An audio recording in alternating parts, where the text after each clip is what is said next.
Today I've got with me the iPhone Air, the iPhone 17 Pro, which is the same as the 17 Pro Max except smaller, and then the iPhone 17. And what I want to talk about is the durability of the materials on each of these iPhones because they're each of them is like built differently. The very first place I want to start is the most controversial and talked about model, which is the 17 Pro and Pro Max. Both have an aluminum unibody with the glass panel. And this was talked about simply because you made the shift from titanium. This is a friend's iPhone that he used naked for 2 years, and it honestly held up pretty well until he dropped it and cracked the back on it. But if you look at the rails, you're going to notice right away, just because it's a natural titanium color, that there is some wear, but it's very hard to see. And the reason I mentioned color is because these are coded, right? So if you're getting a blue one or if you're getting an orange one, they're going to have color on here. And one of the things I did with these devices, any of these devices, was test it without a case first. And one of the things that kept happening to me, if you notice, I have this smart ring, right? One of the things that kept happening is just the ring rubbing against the body of each of these devices whenever I was using it left-handed. And I can tell you this much, that regardless of how many times that happened, it wasn't enough to make any kind of scuff, whether it was this, whether it was the iPhone Air, or whether it was the iPhone 17. Now, with that said, what you have to remember is that if that happens enough times over and over and over again, this being a softer material, it's going to pick up scratches. And especially the fact that it is colored, then you're going to notice those scratches pop up. The talked about area was right here under the camera plateau. And so Jerry Rig Everything talked about this, how this is going to be the fastest place to wear. And he's right. I mean, he's obviously proven it. So my recommendation to you would be, with any device, I always like to use a case, and that's how I do it with my devices. I know a lot of people, like, I have the iPhone Air, so a lot of people are like, why would you even put a case on this? Well, because I want to protect it. I want to have this device for many years to come, and I want it to look good for as long as possible. Now, going back to this titanium one, obviously it's more durable, right? But the change here in the Pro models, the only way to keep these devices cooler is to use a metal that is going to dissipate heat faster.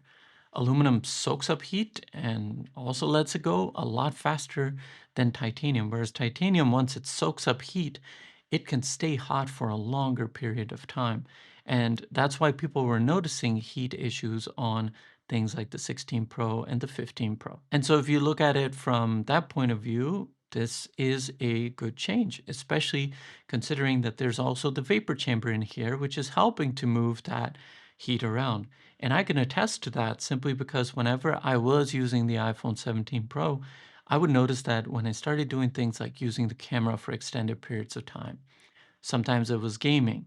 Anything where you're pushing the performance of the device for extended periods of time, that's where you're going to notice that the heat begins to move around through the entirety of this device's body.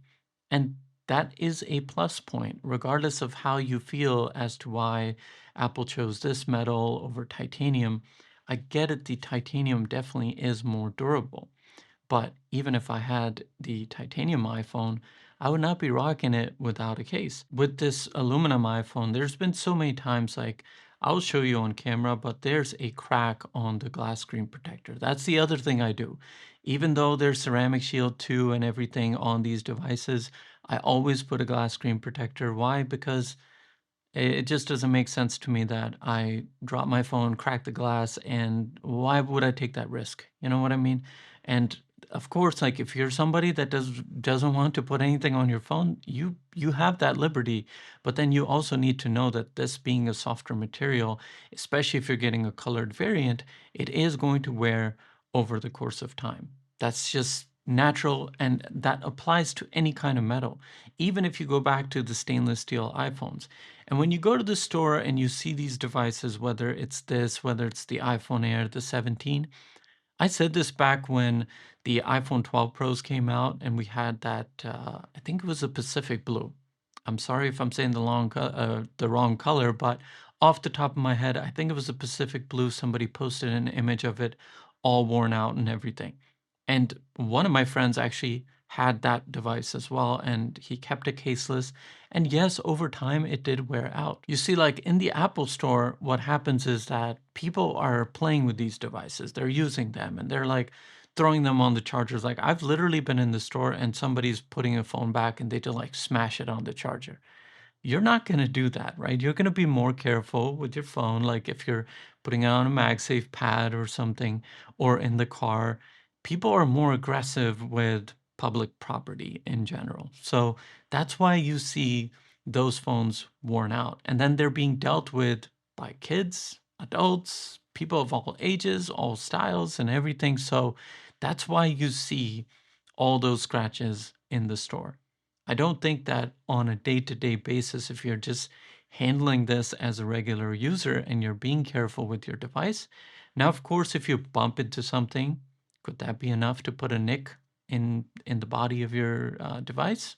I'm pretty sure, because like just the other day, I bumped into something with my iPhone Air, and here on the metal part of my case, there's already a nick, and I have dropped it too. So like it's going to happen, and that's why like I'm like it's best to just use some kind of case and some kind of screen protector.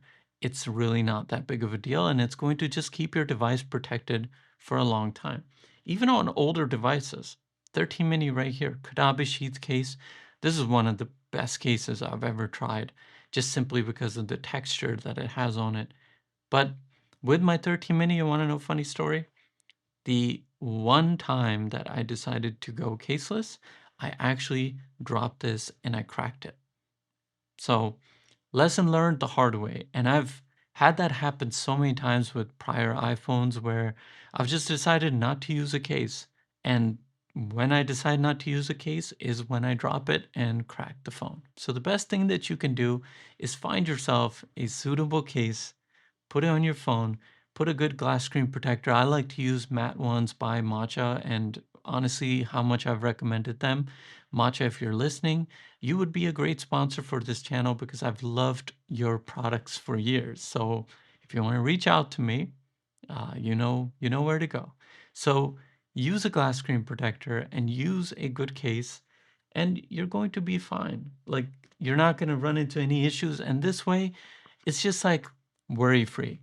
Because with having Apple Care, you're going to pay extra every single month just to protect your device. And that to me is just a waste of money, because you can counter that simply by putting some kind of protection on your device front and back. So these are my thoughts on the durability of these devices. Honestly, you're going to damage them at some point in your ownership, especially if you keep it for a long time. I hope you found some value here. If you did, please give me a thumbs up, as it really helps me out. And comment down below if you do have any questions. And most importantly, take care of yourself, and I will see you in the next video.